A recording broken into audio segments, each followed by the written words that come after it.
muito obrigado pela presença. Hoje nós vamos ter uma palestra com o nosso querido diretor Paulo Kev, que vai falar sobre o desenvolvimento sinergético para o Brasil, com ou sem Covid-19. Paulo Kev é pensador, cientista e revolucionário administrador de energia, é formado em administração de empresas pela Universidade Católica de Brasília, instrumentação eletrônica nuclear no Instituto de Energia Atômica, IPEM-USP, e sócio-gerente da KEV Line Administração Empresarial. Controlador da KEV Energia Distribuidora Integrada, também faz parte do CDE, desenvolveu a tese de que a sinergia energética sobre o Synergetic Smart Grid, SSG, com artigos publicados no IEE, PES, WFO da Inglaterra, no WFE 2017. Trabalhou em algumas empresas internacionais entre São Paulo e Brasília. Tem posicionamento político, econômico, alternativo aos modelos vigentes, que julga estarem vencidos. Abordará nesta palestra a relação entre as principais atividades de Estado e governo. Atualmente cursa mestrado na FGV e Políticas Públicas e Governo, além de matérias para doutorado na Universidade Nacional de Brasília, entre outros. Recentemente, com a Escola Superior de Guerra, Fiesp, curso de Gestão de Recursos de Defesa, a DESG, Círculo de Estudos de Políticas Estratégicas. Nada, boa noite a todos. Eu fico muito honrado com a presença dos colegas e dos convidados. E esse cenário que eu montei aqui é uma síntese do passado, tá? Então, está aqui só para complementar o espaço. Essa disponibilidade, né? Nós estamos organizando todo esse espaço Zoom aí para difundir os intentos aí da nossa diretoria do Centro Democrático, o debate. Como o Prost comentou agora há pouco, o que a engenharia pode colaborar, né, na situação mundial, tá? Mundial e brasileira, obviamente, e as ideias que nós estamos colocando, debatendo, são sempre no sentido de fomentar e instigar o governo e as instituições para que faça, vamos dizer assim, interessada em buscar os verdadeiros e orientadores capazes de conseguir realmente fazer uma alteração no rumo dos acontecimentos que provavelmente virão em função da questão do coronavírus, né, o Covid-19, e o impacto econômico que isso está realmente criando na sociedade mundial e, consequentemente, a nossa também. Existem uma série de discussões a respeito do assunto, em relação, principalmente, do questionamento às questões científicas, tá? Eu tenho mantido um posicionamento dentro do CDE já faz algum tempo, porque talvez no momento, esse momento que nós estamos vivendo, e vocês vão observar já já, por que eu estou aqui, porque esse momento é tão importante para atualizar o que foi feito nos últimos 15 anos. Então, o que está em jogo nesse momento é a racionalidade, tá? Aparentemente, todo mundo perdeu a racionalidade científica, que nos últimos 150 anos praticamente norteou a estrutura de vida que nós temos no momento. E, de repente, de um momento para o outro, nesses últimos 3, 4 anos, toda a racionalidade científica está sendo colocada em questionamento. Quando no frigir dos ovos, ou na síntese, nós temos só uma coisa que realmente carregou toda a racionalidade científica para um lugar, e é o objetivo desse papo de hoje, carregou tudo para um buraco só, que não tem saída. E esse é o principal e o maior momento da nossa civilização.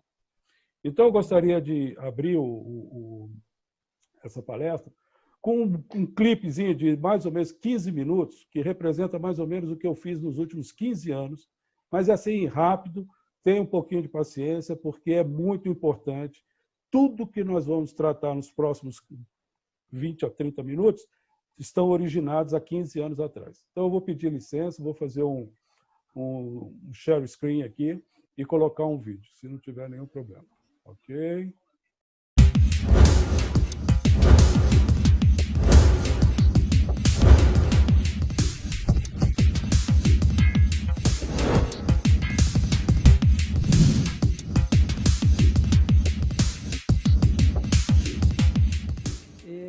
O texto, quando eu falei a primeira... Tem que ser objeto de decisão empresarial. Um abraço. Vou passar para o Paulo, depois para o Caio. Aron, senta aí se você quiser. Quer dizer, para o Paulo, que já pediu a palavra. Caio, depois eu passo para você e vou alternando. Então, Paulo, por favor.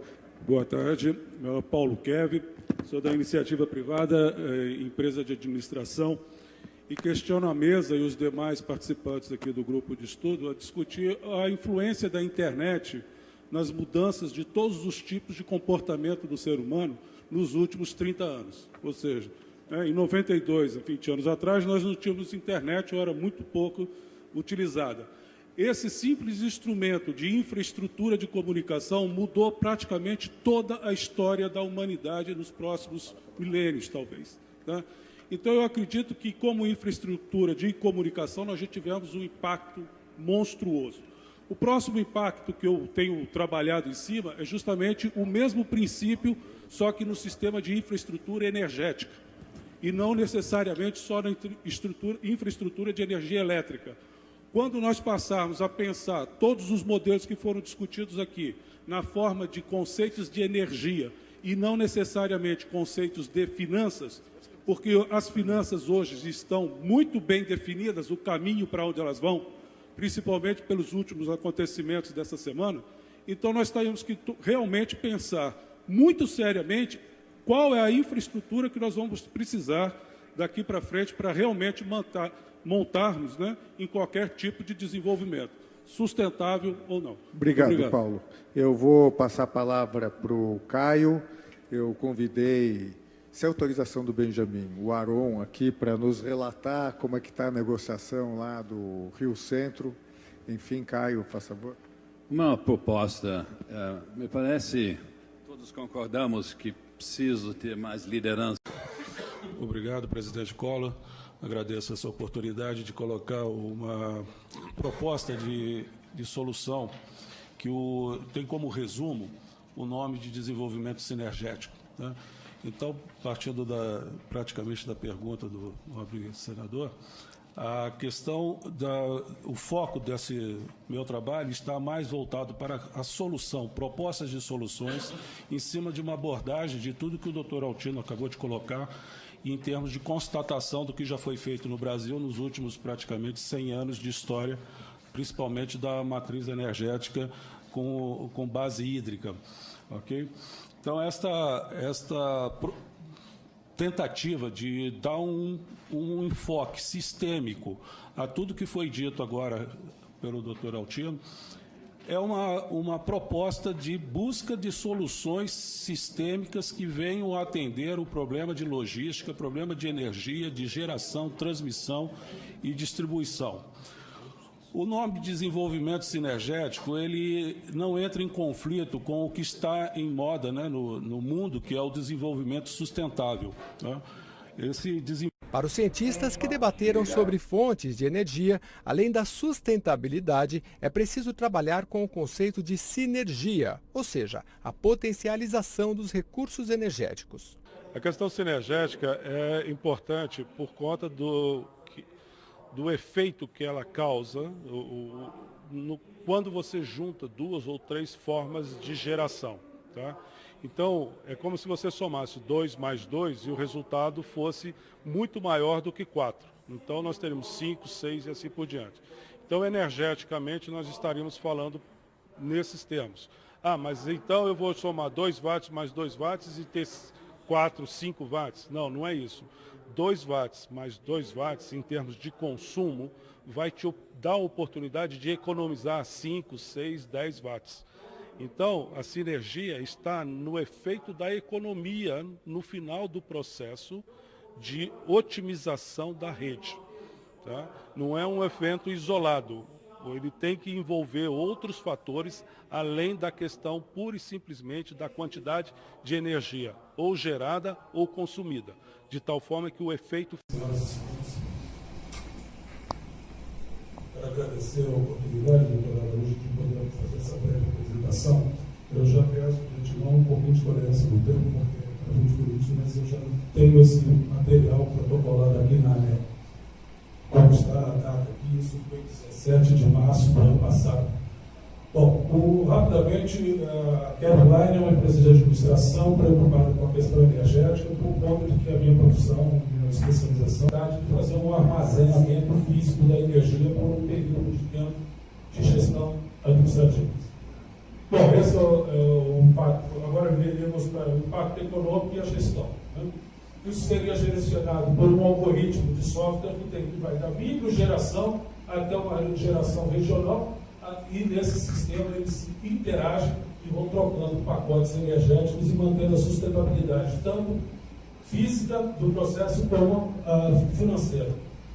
Aí já são desdobramentos do impacto econômico como um todo, do que tange desenvolvimento, sustentabilidade, processo sinergético, que é uma tese já defendida e de conhecimento público e internacional. Bom, conclusão, nós saímos de uma rede base, né, de ciclo econômico para desenvolvimento de cidade sustentável. O conceito de infraestrutura e o conceito econômico, ou seja, também já está descrito, é uma questão de se adequar todo o processo contábil a alternativas efetivamente inovadoras para recuperar o sistema. Aí são detalhes: sistema de transmissão de energia, trabalhando em paralelo ao convencional. Muito obrigado. Essa é a minha apresentação, foi muito rápido, porque a ANEL já está devidamente informada, documental, em todas as audiências anteriores. Já entreguei o protocolo hoje de manhã, referente a essa audiência, né, consulta, e faz referência bastante pontual em cima disso tudo. Brasil, no continente, esse continente. Eu tive a oportunidade, no ano passado, de apresentar esse trabalho na nossa conferência de rede, Smart Grid, patrocinada pela USP e o IEEE no Polo Energy Society. Né? Então, o que foi classificado lá como a inovação em rede do futuro. Agora, o que me deixou bastante satisfeito, muito curioso, é que eles usaram o logo baseado no princípio do Eletranel, que eu tinha colocado 4 anos antes, já tinha discutido isso dentro do Instituto de Engenharia em São Paulo. Né? Eu coloco aqui uma sugestão de Eletranel, só que no convencional de hoje, e tomarem cuidado. Eu convido agora o senhor Paulo Kev, da Kevline. Boa tarde, doutor Tiago, doutor Hugo, prazer em estar aqui de novo. Vou tratar desse assunto da geração distribuída. Apesar de estar sendo focado muito no aspecto fotovoltaico, eu gostaria de abrir mais esse leque e tratar a geração distribuída como um todo, em função de que hoje já existem inúmeras tecnologias, talvez até com eficiência melhor. Então, a minha proposta, como eu já tenho feito em várias oportunidades aqui na ANEL, desde 2010, na 015 2010, onde foi discutida a questão do que seria uma malha de geração distribuída consistente. E até agora, na 482, ainda não se conseguiu chegar a um denominador comum, seja na questão tributária, seja na questão técnica, para se efetivamente resultar num resgate econômico para as pessoas ou para as famílias que investirem nesse tipo de geração. O ano passado, nas audiências públicas 07 e 014, nós discutimos exaustivamente esse assunto, quando, por conta da quebradeira do setor energético brasileiro, foi colocada a CDE como sendo financiada pelo setor financeiro, e com essa movimentação houve uma captura irreversível do setor elétrico ou energético pelo sistema financeiro. Com essa captura, literalmente, qualquer investimento que for feito, seja no micro ou no macro investimento, vai ser totalmente ineficaz, ineficiente e vai levar o país à bancarrota, como já está atualmente nessa semana. Estamos aí com o Joaquim Levy disputando dinheiro no mundo todo e fizeram o pacote das bondades, das concessões, que vão entregar o restinho que tem do país a preço vil para investidores internacionais colocarem aqui uma massa de dinheiro totalmente desprovido de lastro. Então nós estamos trabalhando num momento extremamente perigoso, tá, para a economia brasileira. Eu mudaria de geração concentrada para uma unidade de consumo distribuída. E sim, a geração distribuída seria, por excelência, colocada em toda a malha. Esse trabalho, então, está no site da ANEEL, na consulta pública, né, 015-2010, e quem colocar lá, Kevline ANEEL, vai encontrar várias outras manifestações minhas em consultas e audiências públicas aqui, propondo a solução técnica. Integrar todas as formas de geração, e aí sim, voltaica, solar, PCH, o GEG, desculpe retomar, mas ele também pode gerar alguma coisa nos sistemas isolados, né? Então você consegue, integrando isso, você vai ter uma eficiência sistêmica muito superior a qualquer tentativa de resgate da atual rede de distribuição. Nós perdemos o controle da rede de distribuição, como foi colocado, principalmente pela Light no Rio de Janeiro, com aquela cena de uma comunidade, né? Então, ali não tem controle algum e não tem como botar o Smart Grid. Era só essa contribuição, mais tecnicamente. Muito obrigado. Quero convidar para vir à mesa o coordenador deste painel, Renato Becker, que é diretor deste sindicato, por favor.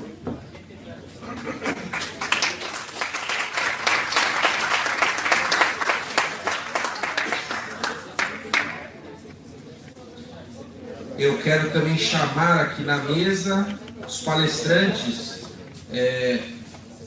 Paulo da Fonseca Alves Pereira e a Ana Flávia Borges Baduê. Os temas são os seguintes.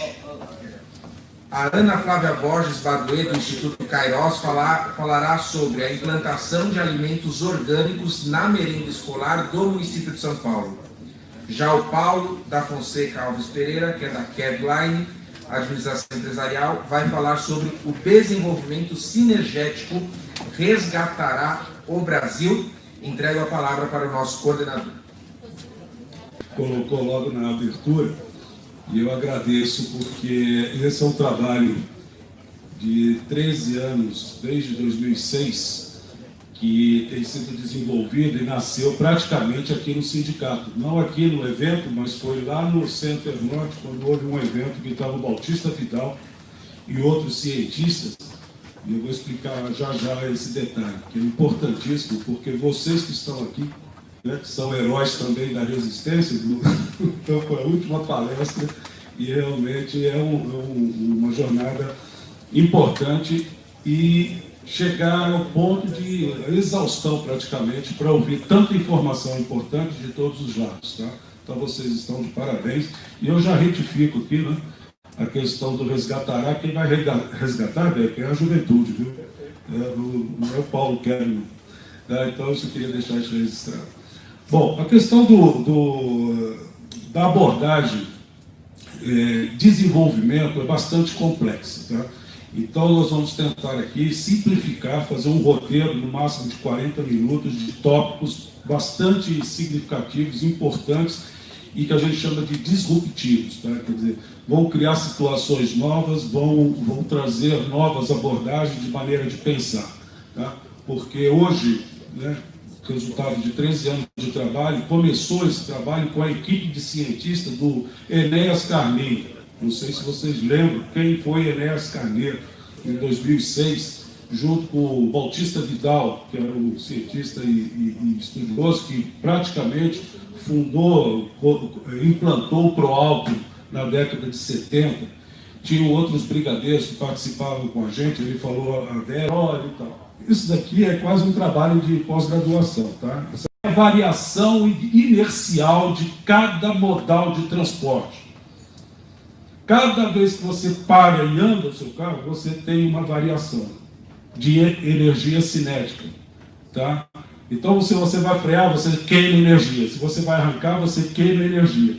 Isso, quando está associado a um péssimo sistema de trânsito ou um complexo sistema rodoviário, ferroviário de transporte, fica inviável.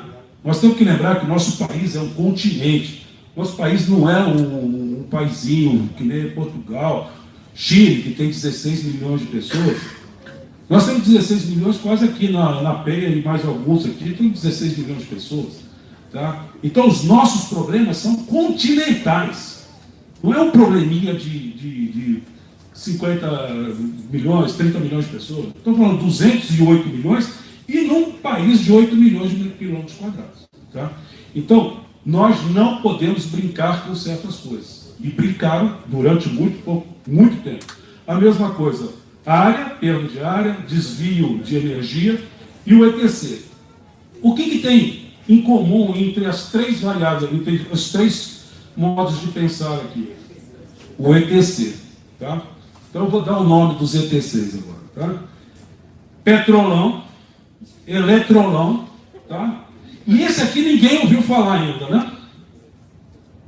Mas isso aqui está todo o nosso complexo corrupto dentro do sistema financeiro. Desde a dívida pública, tá? Até a fraude que foi feita na Constituição de 88. Quem fez esse diagnóstico da fraude foi um colega nosso do grupo de cientistas lá do Enéas Carneiro, que detectou que foi fraudada durante a madrugada de um dia para outro. E aí, isso daqui matou todo esse esforço aqui que já era pesca. Então, retomando, tá? Esse aí foi um resumo desses trabalhos expostos desde 2010, começou em 2006 com o Enéas, 2010 começou a parte pública do que eu chamo aqui, no caso, de Eletroanel, Sistema Integrador de Geradores Universais e assim por diante. Obviamente, eu não vou conseguir entrar nos detalhes nessa conferência de todo esse histórico de trabalho, tá? Mas tenho uma síntese, um resumo que eu vou já fazer em conferência no share screen. O que é importante notar é que existe um histórico de trabalho que nasce em 2005 para 2006, quando Enéas Carneiro estava bem insatisfeito ou bem desiludido com o nosso modelo político-econômico que estava vigente. E lá, naquela época, nós conseguimos montar um grupo de estudos e desenvolvemos uma série de trabalhos paralelos, cada um na sua especialidade.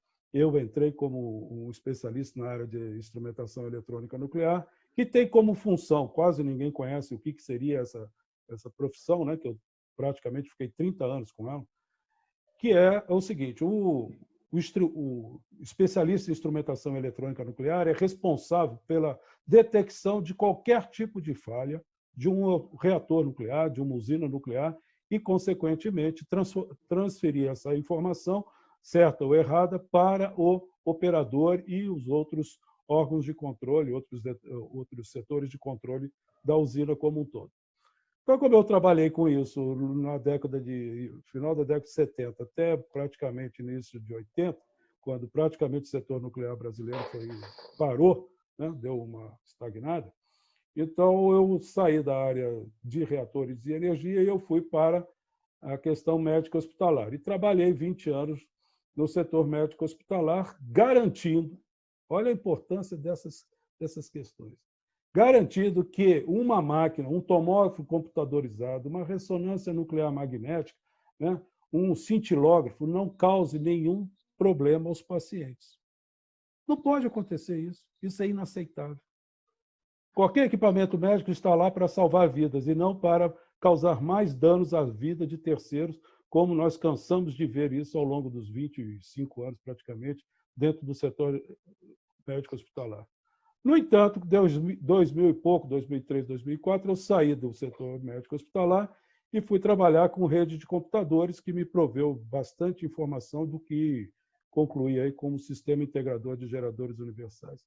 Agora, uma coisa que ficou patente nessa discussão toda, nesse estudo, nesses 40 anos de trabalho, ficou patente é o seguinte: tem um setor que faz danos a toda uma população, irreversivelmente, e que ninguém toca à altura do que tem que ser tocado.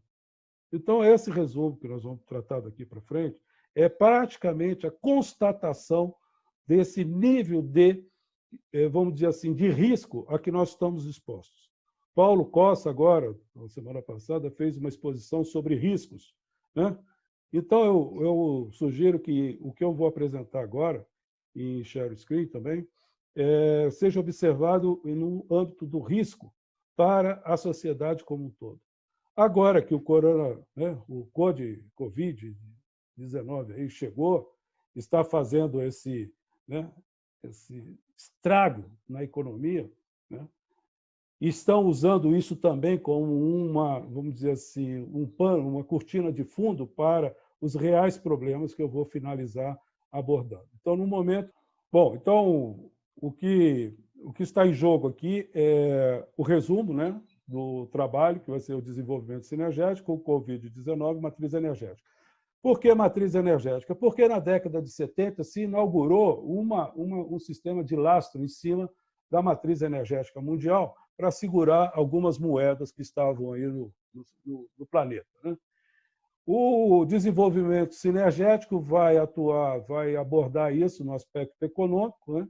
De tal forma que nós temos que considerar, e foi o que eu coloquei lá na Rio+20 em 2012, coloquei exatamente isso. Enquanto nós ficarmos discutindo todo o setor ambiental, de sustentabilidade, setor de, né, eficiência produtiva dentro do ciclo financeiro, obviamente que todos os ciclos energéticos vão ser subquantificados e chega-se ao absurdo de ter que gastar muita energia para mostrar desenvolvimento econômico. Então, resumidamente, é isso aí.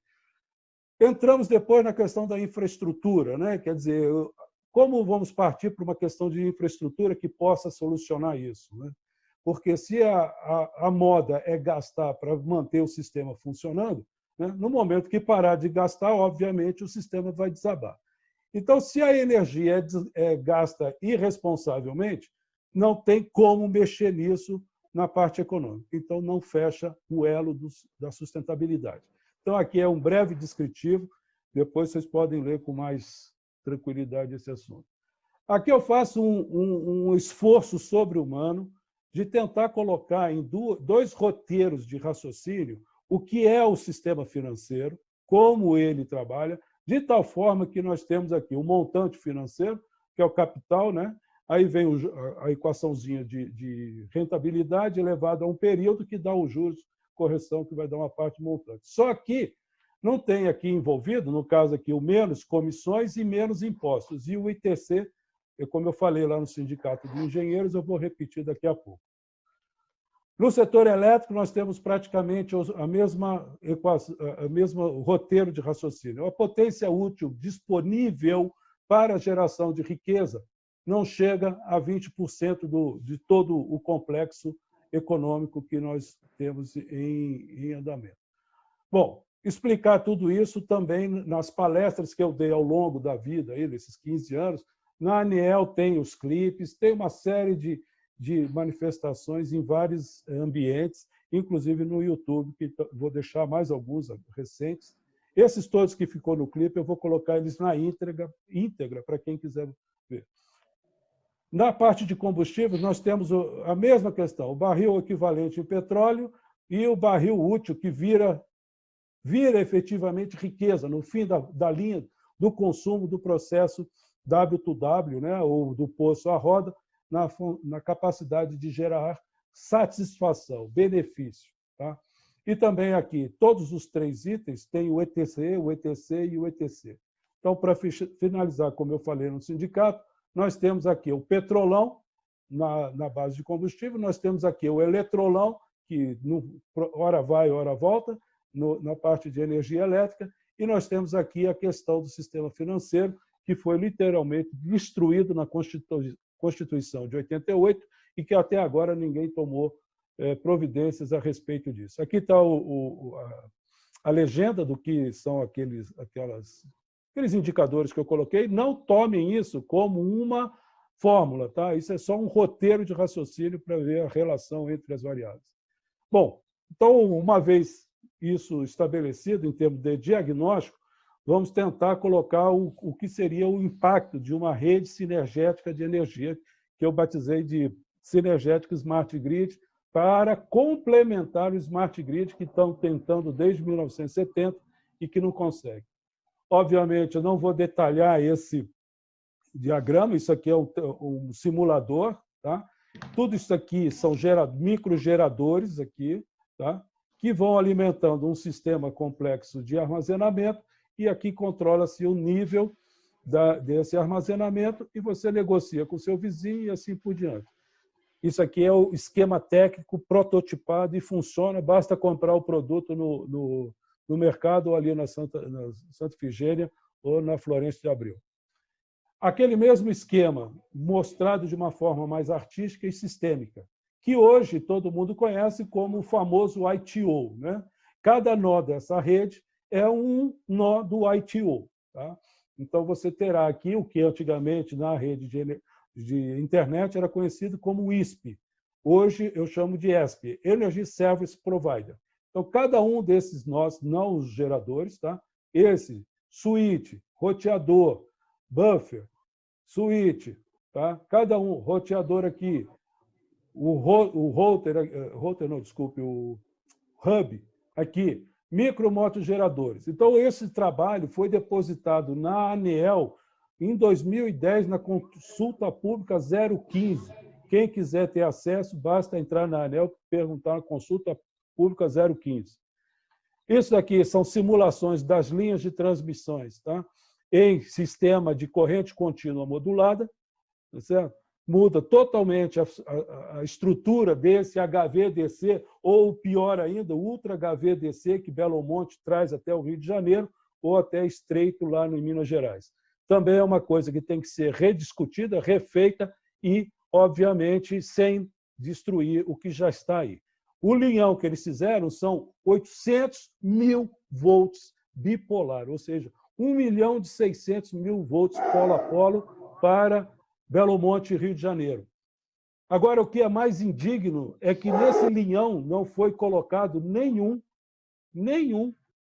gerador no meio do caminho. 2.560 quilômetros e perdidos por conta de um planejamento mal feito. Bom, isso é bem sintético, tá, colegas?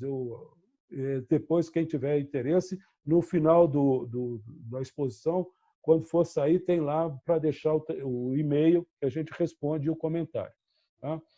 Então, vamos agora ao que interessa na economia e o que tem a ver com o sistema, né?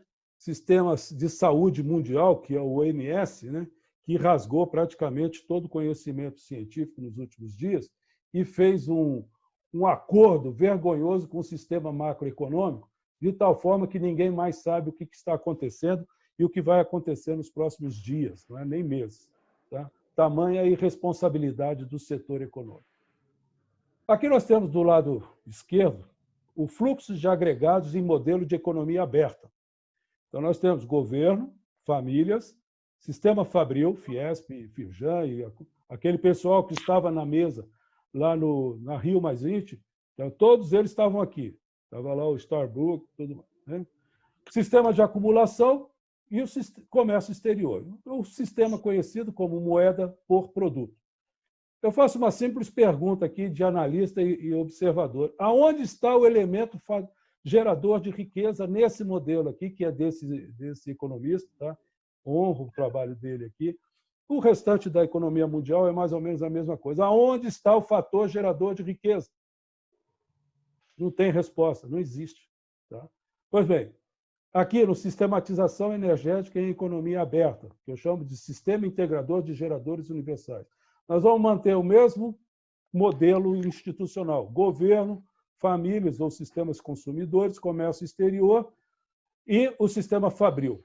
Tá? Esse SIG aqui é um sistema de integração e gestão que é mais ou menos o que o OMS faz. Então, não tem muita novidade aqui, não. Mas aqui nós teríamos uma nova forma de elaborar e conceituar todo o processo econômico capaz de efetivamente gerar riqueza.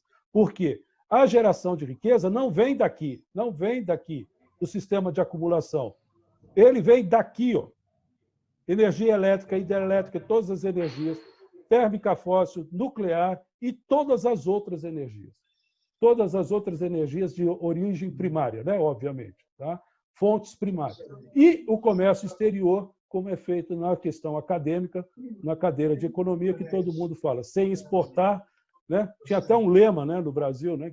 O que importa é exportar, né? Então, e vai para fazer dinheiro, buscar reservas. Ok? Nossa, bom, o número ficou apertado, hein?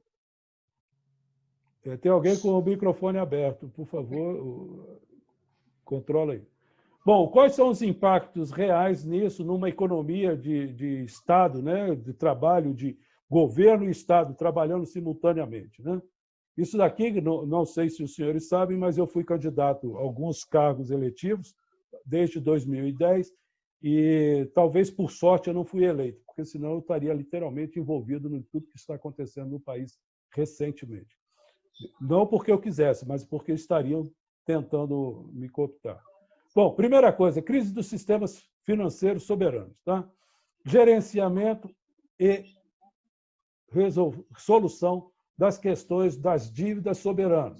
É uma vergonha aquilo que foi feito na nossa Constituição em 88, que literalmente fraudaram a Constituição. E o acusado ainda continua até hoje dando palestras e falando coisas. O ciclo capitalista manterá sua posição pelo mérito, ou seja, quem economiza energia ou quem produz energia será remunerado pela sua eficiência energética, não necessariamente a sua eficiência financeira, porque, como já está bem claro, está num momento muito especulativo. Todo o sistema financeiro mundial está em caminhos que estão sendo abafados pelo coronavírus, aí o Covid. Nós temos o ciclo socialista que dará a solução. Quem quiser colaborar com o seu próximo, que colabore, que seja vitorioso e levante a humanidade. Os ambientalistas exercerão suas prerrogativas, ou seja, quando você tem eficiência energética, naturalmente todo o ciclo energético não vai sobrecarregar a fonte primária. Se nós tirarmos 60% da perda do sistema atual, nós teremos uma revolução ambientalista sem ninguém pagar conta. Apareceu aqui no sistema, ao longo desse tempo todo, uma abordagem da terceira Revolução Industrial, em 2012, foram lançados 2 livros. A Terceira Revolução Industrial e depois o Ocaso do Petróleo. Mais tarde veio a 4.0, que nada mais é do que uma tentativa de colocar um pulo em cima da Revolução Industrial baseada nas fontes geradoras de energia, né? As fontes primárias. Então, eles conseguiram e pularam a terceira e já foram para a 4. Bom, desemprego com esse modelo tende a ser erradicado, pobreza tende a ser, porque pobreza não é uma questão de só questão econômica, tem gente que gosta realmente de viver numa condição. A decadência ética, moral, poderá ser resgatada. Quer dizer, tudo isso que nós estamos vendo hoje no governo, com todas as suas instituições envolvidas, de uma forma ou de outra, elas estão relacionadas à eficiência financeira do sistema. Consequentemente, nunca vão resolver, porque é a mesma coisa que querer acabar com o Covid-19 sem acabar com a origem da onde ele vem e como ele se propaga, né? Então, querer acabar com a corrupção, com a esculhambação institucional sem mexer no sistema financeiro é uma perda de tempo. Bom, os interesses públicos e privados ficarão muito bem estabelecidos através dessa abordagem. Então, eu tenho que agradecer a audiência de vocês. Vou dar o stop aqui no sharing, tá? E fico à disposição para debate, explicações, e peço mais uma vez para cuidar aí um pouco do microfone, porque às vezes eu estou fazendo o papel de palestrante e também administrador, tá? Bom, então é isso, pessoal. Muito obrigado. Damaro, a palavra é sua. Obrigado, Paulo Kevin, brilhante apresentação. Kevin, boa noite a todos.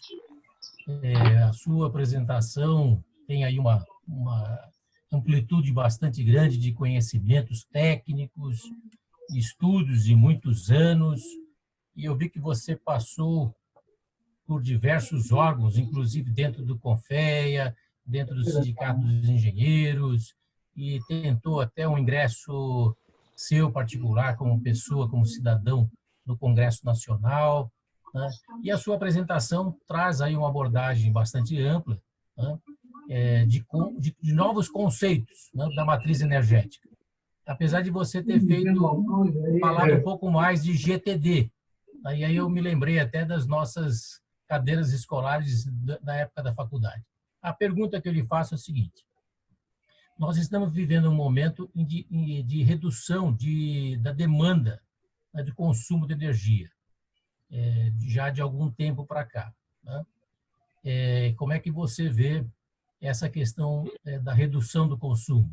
E a outra o seu trabalho é bastante completo, bastante amplo.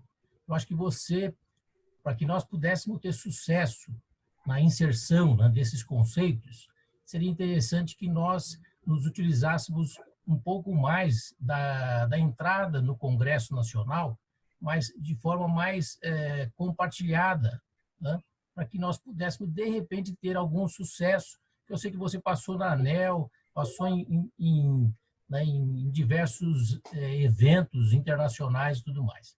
Obrigado pela oportunidade, Damato. Obrigado. Obrigado, Oliva. Kevin. Bom, antes de mais nada, Oliva, é um prazer receber essa sua intervenção, esse questionamento, tá?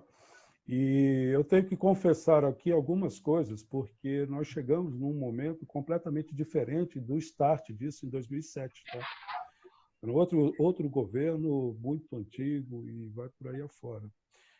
Eu, quando fiz o diagnóstico, quando eu comecei a trabalhar nesse projeto via Bautista Vidal, era para fazer um projeto de álcool, tá?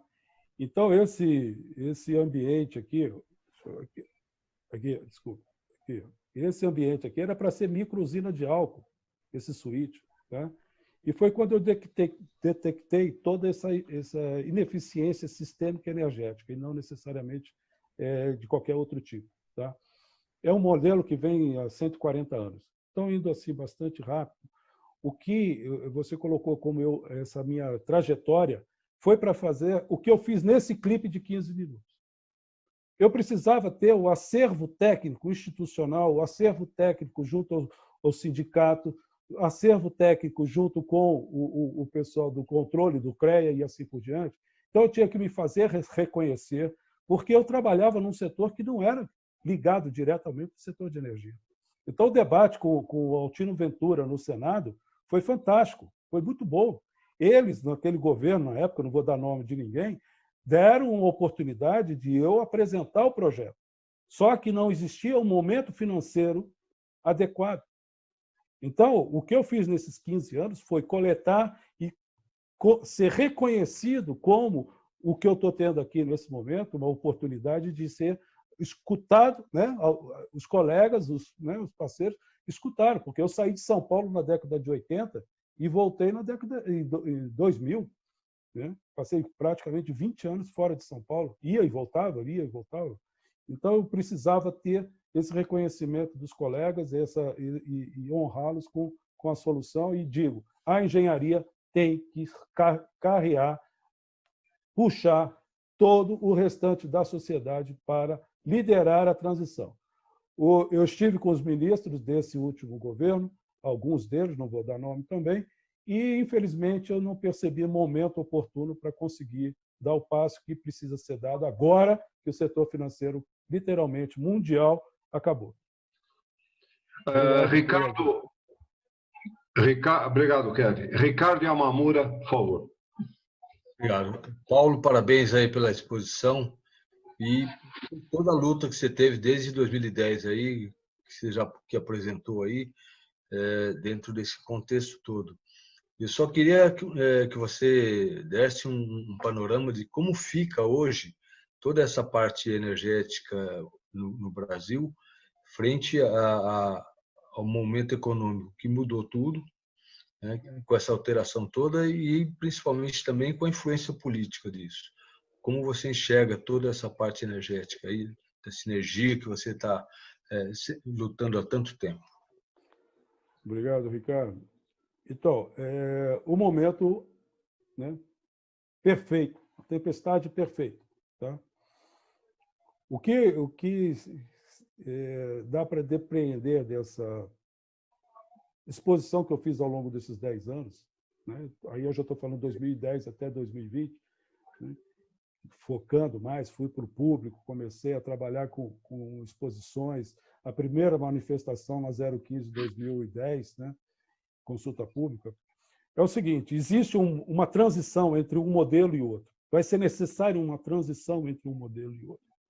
Essa transição, ela é, vamos dizer assim, como eu coloquei para os ministros lá do início desse governo atual, é uma transição que tem que ser feita com tomadas de posições estratégicas, por isso a Escola Superior de Guerra foi fundamental nesse processo, a DESC também. Tá? Tem que tomar uma decisão estratégica, top-down. Não adianta querer fazer bottom-up, não tem como. Não adianta eu ficar trocando as tomadas do país inteiro para resolver um problema que lá em cima não vai ter como se sustentar. Então, nós estamos na tempestade perfeita, no momento perfeito. A queda do valor da energia não existe. Um megawatt hoje é, beneficamente para uma pessoa, o mesmo megawatt. O que mudou foi a referência que se põe no setor financeiro. Naquela audiência que eu fiz, que eu participei, e eu fiz a manifestação, onde, na CDE 2014, na Conta de Desenvolvimento Econômico, né, energético, tá? Houve uma quebra do setor energético naquela época, por conta do que foi feito no final de 2012, quando a Dilma Rousseff fez a 579. Então, ela conseguiu quebrar todas as concessionárias, teve aquele rolo tremendo, e isso estourou a conta em 2014, logo na 07 de 2014, se eu não me engano, e ali eles tiveram que arrecadar praticamente 40 bilhões de reais. E aonde eles foram buscar esses 40 bilhões de reais? Vocês podem ver que no dia 8 de agosto de 2014 foi assinado o contrato dos banqueiros financiando os 40 bilhões que capturou todo o setor energético. É aquilo que eu fiz a referência na audiência pública. Então, consequentemente, você amarrou uma ponta com a outra ponta da economia. Dali para frente, nós temos uma coisa chamada garrote vil. Então, o megawatt é o mesmo desde a época de Tesla, né? Agora, o papel moeda, tá? Ele é o quê nessa altura do campeonato? Deixou de ser do ouro, né? Virou um petrodólar, e agora é o quê? Pergunta para o Bernanke, lá, o pessoal do Banco do Fed, quanto eles estão emitindo por dia em bilhões de dólares. Para a China, o que ela fez com a dívida pública dela? Né?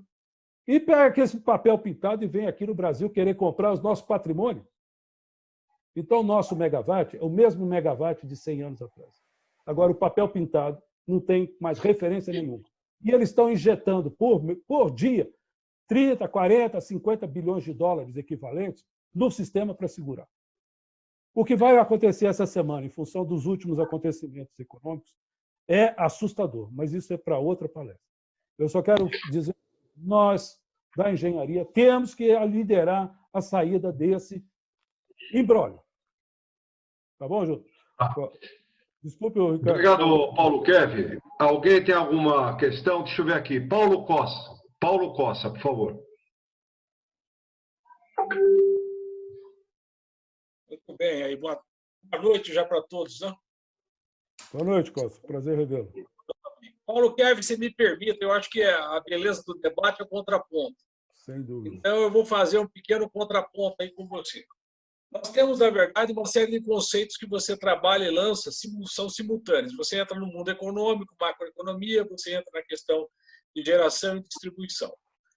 Então, eu vou partir por alguns conceitos básicos. O primeiro conceito básico é o seguinte: aqui no Brasil, que é um país continental, como você bem referenciou, evidentemente que quando você faz o aproveitamento hidrelétrico, você não consegue escolher onde será o aproveitamento hidrelétrico. Por essas razões, as linhas de transmissão são necessárias. Por essas razões, tende-se a fazer a menor corrente possível. Para quê? Para reduzir a indutância. Então, no momento que você faz essas linhas, você joga, de fato, as tensões mais elevadas, você reduz a indutância, e tem dois efeitos ali que tem no sistema, que é o efeito indutância e o efeito capacitância. Na corrente contínua, você não tem a indutância, você só tem o efeito capacitância. Evidentemente, você tem uma perda sensível, concordo com você, nesse processo. É normal. Por quê? Porque se você está gerando energia seja lá em Itaipu, se você está gerando energia, sul do Pará, se você está gerando energia, Ilha Solteira, inclusive onde eu fiz minha faculdade, você tem que trazer essa energia para o centro de distribuição. E ali você vai ter perdas, e essas perdas são naturais. É óbvio que se você conseguir fazer com que a geração seja próximo da área de consumo, você melhora a eficiência dos sistemas, estou de pleno acordo. Então, o que você tem paralelamente são tecnologias novas que evoluíram bastante, onde você tem novas formas de geração. Por exemplo, solar. O sistema solar, por conta da eletrônica de potência, inclusive, do sistema de captação, você está conseguindo fazer com que essa matriz solar tenha um crescimento e essa matriz solar pode ficar bem próxima da área de consumo, como você vê aqui. Isso é muito prático e isso está trazendo resultados interessantes. Existe até a discussão tributária, concordo com você, sobre esse assunto. E bem de caminho que você tem a eólica, que a eólica não tem jeito. É um posicionamento que você... 2 minutos, por favor. 2 segundos, deixa eu complementar. Então, isso são questões que você coloca. Então, o avanço da energia está ali. A maneira de acumulação de energia, lamento, mas a maneira de acumulação de energia nunca você vai pegar e pensar em guardar energia na forma química, ou seja, em baterias. A parte hidrelétrica é armazenagem de água. A energia em si, você só produz para aquilo exatamente pelo tanto que você consome, nem mais, nem menos. Então, todo sistema integrado existe para fazer esse equilíbrio da geração com o consumo.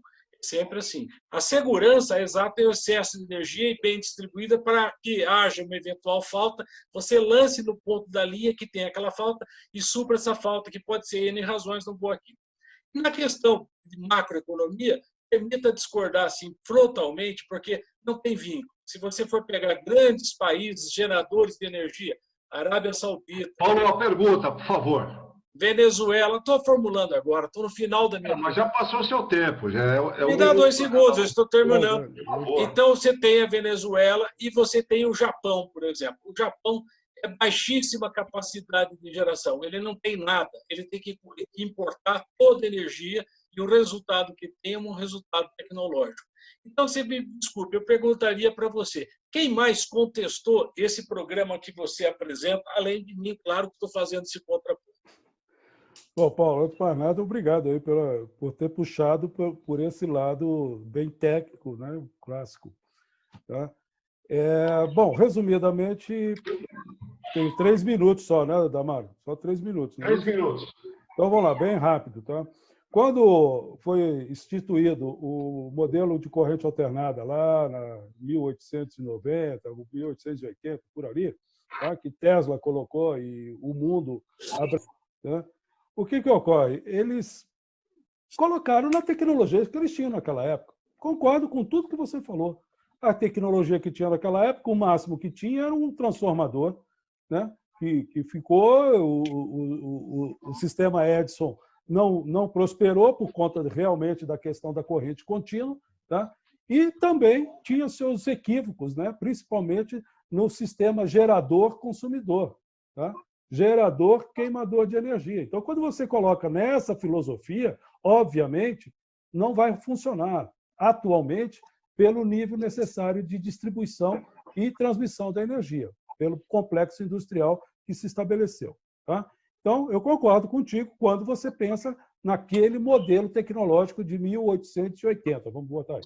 Tá? Quando você pula, e é por isso que eu vim devagar, eu não botei um processo nas costas das instituições que causam danos irreversíveis à economia, eu resolvi convencer e não ir pelo Ministério Público, como eu fui várias vezes, mas não por conta do resultado econômico, eu fui por outros motivos, tá? É que é o seguinte, a tecnologia hoje obriga a sair do modelo do transformador conhecido, estático, como a gente tem na vida. Então, esse modelo, corrente alternada, que tem todas essas perdas que você falou, capacitância, indutância, resistível e vai por aí afora, por que está todo mundo indo para a corrente contínua de 800 mil volts, no caso aí que os chineses estão botando lá em Belo Monte? Depois vem Giral Santo Antônio, também a mesma coisa, 600 mil volts. São Paulo aí teve o Itaipu, aqui perto, com 600 mil volts desde a década de 70. Tá? Qual é a diferença? É que vocês estão usando, vocês não, né? Nós estamos usando a capacitância como um problema. Ora, todo mundo quer discutir hoje como armazenar energia. Aí você me coloca que a capacitância é um problema. A capacitância é uma solução e não um problema, porque se eu transformar a rede toda em capacitiva e não indutiva, como muda? Tá? Então, a eletrônica de potência tem um papel fundamental nessa transição.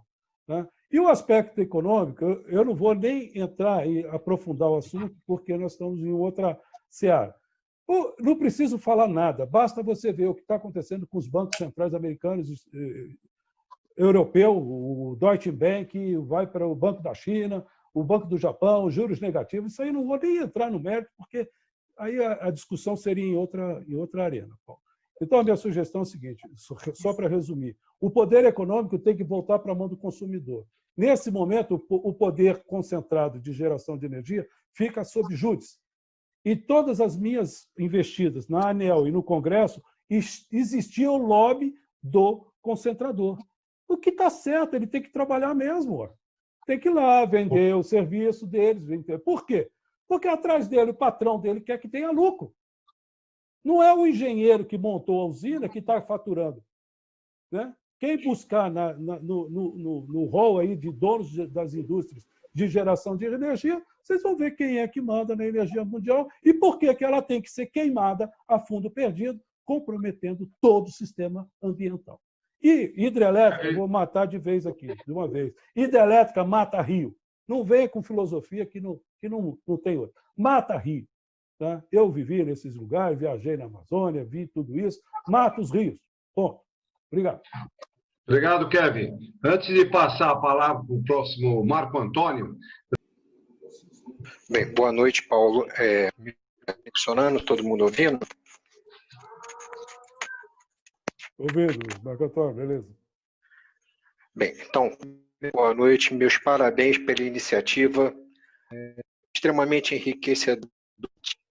Eu queria fazer o seguinte questionamento, desejo a seguinte resposta, se possível.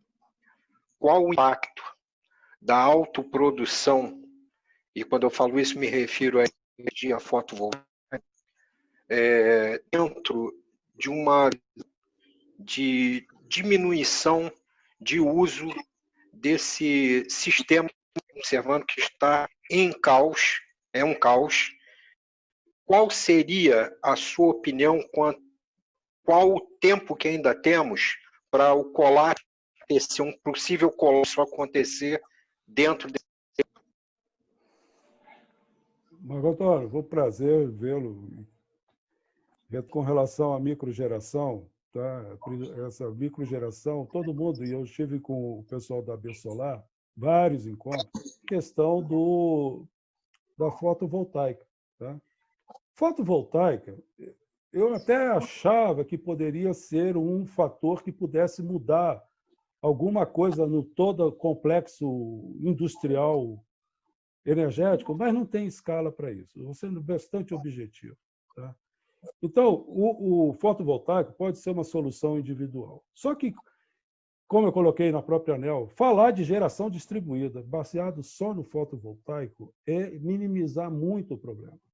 É minimizar muito uma possível solução. Tá?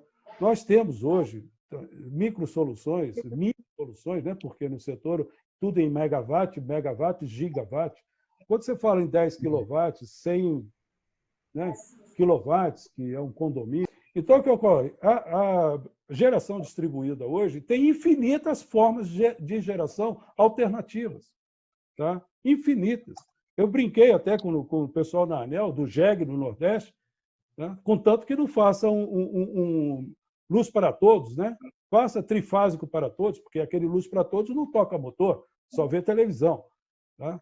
Então, são políticas públicas extremamente preocupantes. Então, veja o seguinte, não podemos mais continuar no sistema trifásico. É a mesma coisa que chegar e falar assim, vamos produzir água mineral de uma fonte hídrica aqui dentro de São Paulo perfeita, tá? E jogar essa água perfeita, joga no rio Tietê e vai 50 metros ou 100 metros à frente pega a água do rio Tietê ou Pinheiros e transforma isso em água potável. Isso é nonsense.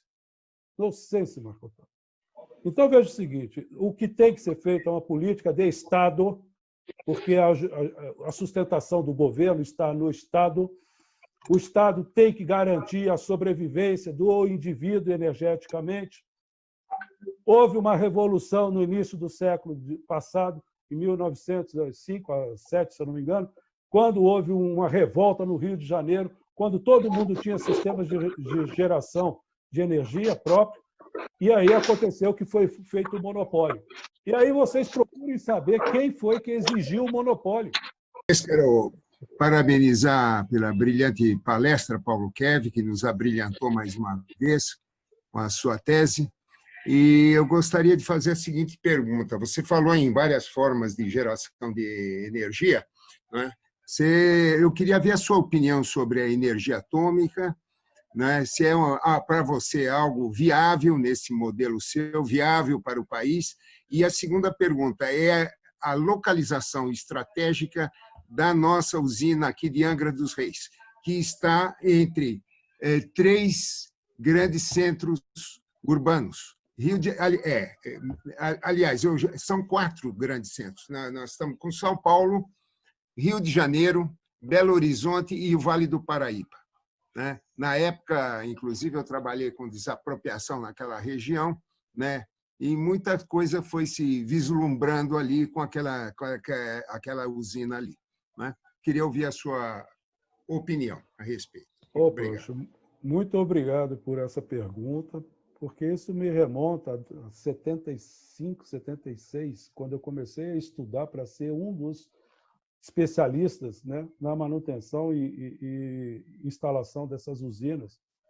E realmente tinha todo aquele, né, como diz, né, aquela empolgação de jovem, trabalhar com o setor nuclear, trabalhar com coisas novas, né, revolução tecnológica, nata da tecnologia na época. E eu tive o prazer de trabalhar nisso dentro do IPEM, né, aí na USP, aqui na USP. E lá nós fizemos toda a migração de controles do reatorzinho que tinha lá, preparando para o outro, né, dos sistemas eletropneumáticos para os eletrônicos microprocessados. Então, eu trabalhei nisso desde 76, 77 e fui pegando sempre transições tecnológicas. Tá? A microgeração para o setor energético, eu posso agora colocar bem claro e público, porque já o fiz em outras instâncias, nós temos a maior e melhor solução nuclear do planeta. Nós temos uma indústria que está aí há 50 anos tentando fazer uma máquina, tá? Não consegue, cada mês é um problema diferente, porque não tem dinheiro, porque tem contingência, e vai assim, sabe? E eu participei disso porque são meus colegas, tenho o maior respeito por eles, mas eles não pescaram um detalhe nessa história, que é a famosa frase, quem manda no mundo é o dinheiro. E, obviamente, se você colocar as máquinas deles para gerar energia pontualmente, como cada nó desse aqui que eu estou falando, se cada nó desse aqui, e foi feita uma proposta industrial para esse grupo, de cada nó desse aqui ser um equipamento de geração e consumo. É o que nós conhecemos como ele é dual. Ora ele é consumidor, ora ele é gerador de energia. Tem um complexo industrial por trás disso? Nós temos toda a tecnologia para isso. Agora, eu vou fazer uma referência ao que nós vimos no Instituto de Engenharia em 2018, se eu não me engano. Teve um engenheiro do ano do setor. Teve manifestação de empresas russas vindo aqui vender equipamento de micro-usina nuclear, sendo que nós temos capacidade de fazê-las aqui. Tá? Então, colocar, e eu fiz um manifesto em 2010 para 2011, numa consulta pública do Ministério de Minas e Energia sobre o sistema energético nacional, e falei, eu não sou a favor dos mega-reatores, dos giga-reatores. Tá? O reator de energia nuclear de 400 a 600 já está muito bom megawatts. e distribuído. Tinha um plano de colocar 4 usinas nucleares lá no Nordeste, 2 lá, e mais uma no meio do caminho, e uma talvez aqui, até em Cananéia, parece que não tinha uma ideia dessas aí. Por que colocar usinas acima de 1 giga, 2 gigawatts, se nós podemos colocar todas pequenas, perto, ou em centros macroeconômicos, né, de economia regional? 2 reatores de 600 segura Brasília inteiro, praticamente. Brasília são 1 gigawatt lá de potência por dia. 2 reatores, e você põe lá, um cada ponto lá, margeando com Minas Gerais, um aí, e o outro vai para Goiânia, ou então para Pirinópolis, assim por diante. Está entendendo? Pequenos, não precisa ser uma mega usina. Não precisa parar os rios, matar toda a fauna, a flora e o que tem lá. Não, vai contaminar o mundo? Não, não vai, porque ninguém em Xangai, lá em Hiroshima, morreu ou está lá com milênios de contaminação de radiação. Está lá, Xangai hoje é uma das... Né, Hiroshima e Nagasaki, desculpa. Está entendendo? Confundi. Então está lá a cidade, próspera, bonita, cheia de coisa. Então a questão da radiação já está totalmente controlada.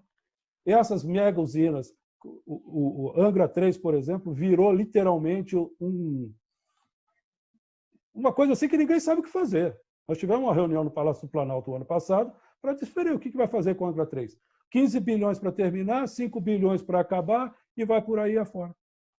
Tá? Aí vem um ministro da Economia, que eu não vou falar nome, e fala que vai pegar dinheiro no mundo todo do papel pintado que eles emitem lá, que não é mais nem papel, é um Bitcoin lá, um blockchain. Ele emite bilhões de blockchain lá e vem aqui e compra a nossa usina, compra a nossa água, compra o nosso... Entendeu? Compra o nosso tudo.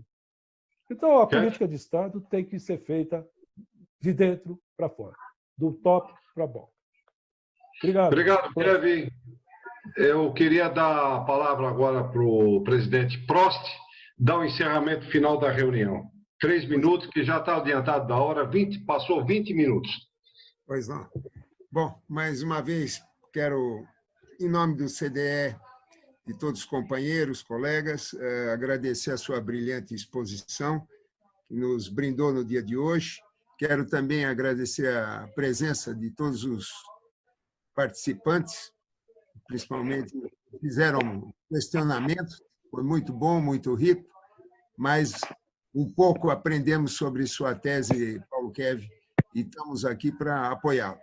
Muito obrigado a todos e até a próxima segunda-feira, sempre nesse horário.